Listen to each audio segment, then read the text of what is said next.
Okay, a destination wedding means you have to get a whole lot of people to one spot, Ginny. What's the secret to making that happen?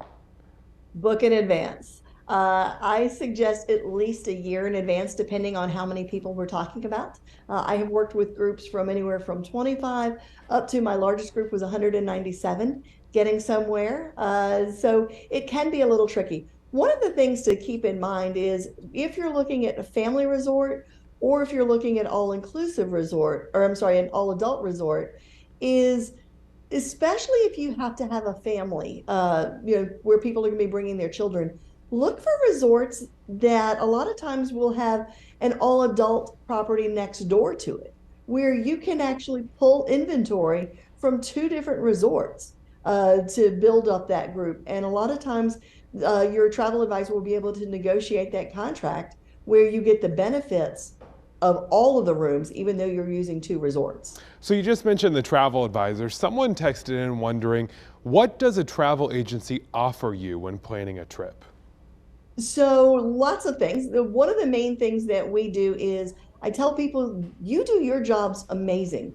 We do our jobs amazing. We are in this all day, every day. So we are actually your advocate. If you were to call a hotel or call a cruise or whatever, they're working for themselves. Whereas we have your best interest in mind. Most travel agencies do not charge a fee. So we are being paid by commission, yet we're still able to negotiate a lot of times lower rates than you can. But we are going to do all the back end work for you, looking out for you every step of the way. You also know all the tricks and tips. And one of the things people want to know is what days of the week are cheapest prices for international flights?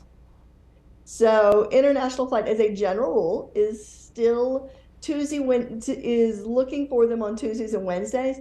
Flying on a Tuesday, Wednesday, or Thursday is always your better case. And then also flying over a Saturday. You want to travel, never travel back on a Saturday, at least have a Saturday stay in there. Again, your travel advisors a lot of times have access to what we call contract rates, consolidated rates, or bulk rates, where it is a better rate on international. Someone wants to know, is it easy to find direct flights these days?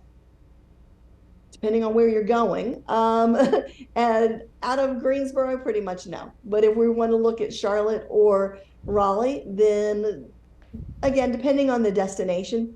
But with that being said, keep in mind that because the direct flight is so much in demand, that sometimes your flights out of Greensboro are going to actually be less because it's less desirable to have that connection in whether it's Newark or Charlotte or Atlanta. Those are your three major ones.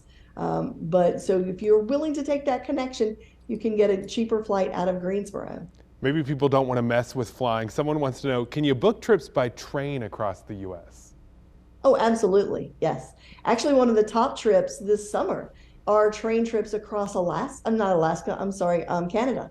Ooh, what are some good ones that are close to us that might be like a couple of day trips? For For train train, or for train. for train? Again, tough out of Greensboro for a couple of days. Little, that's really tricky. Actually, a great trip that's a quick destination. You would have to fly, or you could get an easy flight from here to New York. Is a trip into Quebec. So the Canada trips, those are amazing. Or even Niagara Falls, going up to Niagara Falls. Those are some great summer trips. And again, people don't think about summer going north, but for those that want to escape the heat, that's a great opportunity.